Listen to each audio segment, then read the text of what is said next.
Hello everybody, hope you're all having a great day and thank you for tuning in. Today for Should You Buy, we're going to be talking about Dying Light. I've put about 20 hours into Dying Light and I'm just going to give you guys my opinion on the game and let you know if it's worth your money in 2020. Now overall, I'd say Dying Light was a pretty fun little game. The story follows a man named Kyle Crane who is sent to retrieve some secret file in the city of Haran that has been completely infected with zombies and other evil humans. The story itself is pretty dark and interesting with lots of twists and turns. And is completely unafraid to take risks involving the characters. Kyle Crane himself is a pretty boring character. He does have quite a bit of dialogue, which I just didn't find to be that great, and he kind of just takes that classic hero angle, which I wish they would have tried to give him a little more personality and substance to him. The main villain's name is Rice, who once again, nothing special, and he's basically just a gang leader in Haran who just makes your life difficult and does some evil things every once in a while, just to remind you that he is in fact evil. Not a bad villain, he's just basic and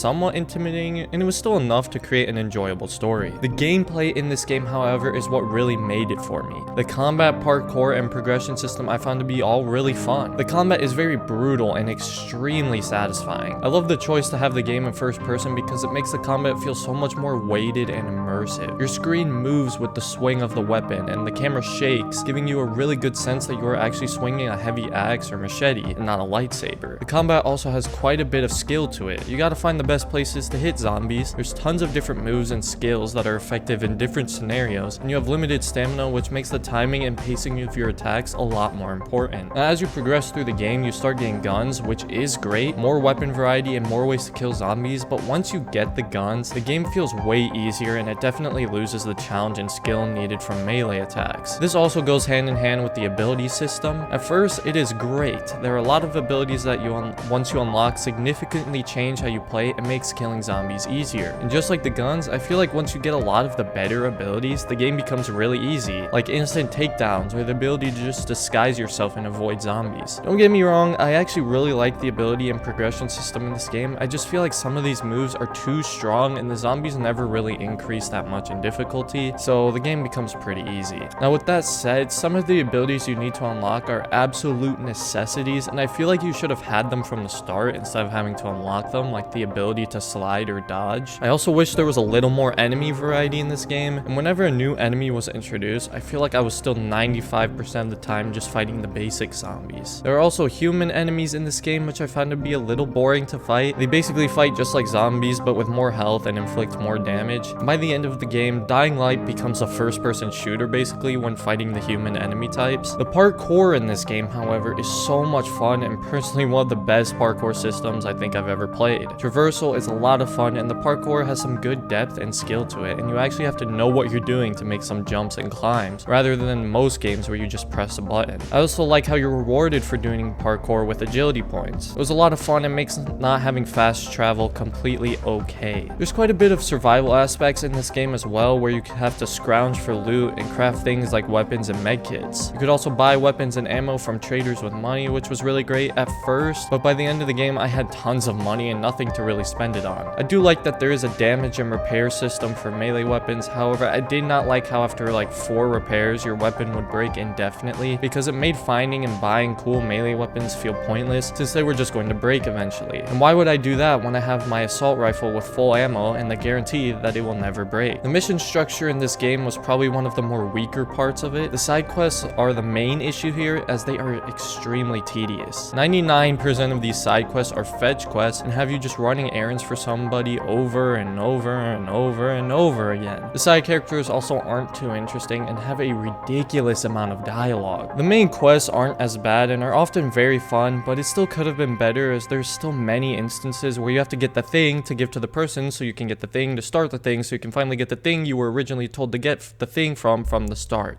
Yeah. The world of Haran itself is pretty great. It's very immersive and very infected, just like you would think a city would look like if it was taken over by the apocalypse. The buildings are well set up for a lot of parkour scenarios, and there are plenty of zombies to slay and people to save. As you get later into the game, you also get introduced to an all-new world called Sector 0, which I found personally even better than the original world. There's a lot more buildings and narrow streets, allowing for more parkour and zombie hordes, and I could feel like Spider-Man swinging from rooftop to rooftop with my grappling grappling hook. I did play this game in co-op, which made the tedious grind a lot better, and I highly recommend you find a friend or friends to play this with because it really makes the experience so much better. The co-op is also well supported. Both of your stories progress at the same time, and there's increased loot based on how many people you play with. The servers also seem pretty stable to me, and my friend only lost connection like twice, and I'm pretty sure that was Steam's fault, not Dying Light's. Now let's take a minute to talk about performance. On an RTX 2070 Super and i5 9600K at 1440p, I was running an average of about 110 to 140 FPS depending on the area, which is actually really good. It's not like the game looks bad either. In fact, it looks quite good and very well holds up in 2020. It didn't have any issues with stuttering or crashing, and there were a few frame rate drop issues, but with areas that have lots of hordes and explosions, that is expected. The game is also very well polished. In fact, I can't even really recall any bugs off the top of my head, so Dying Light is a very smooth ride overall.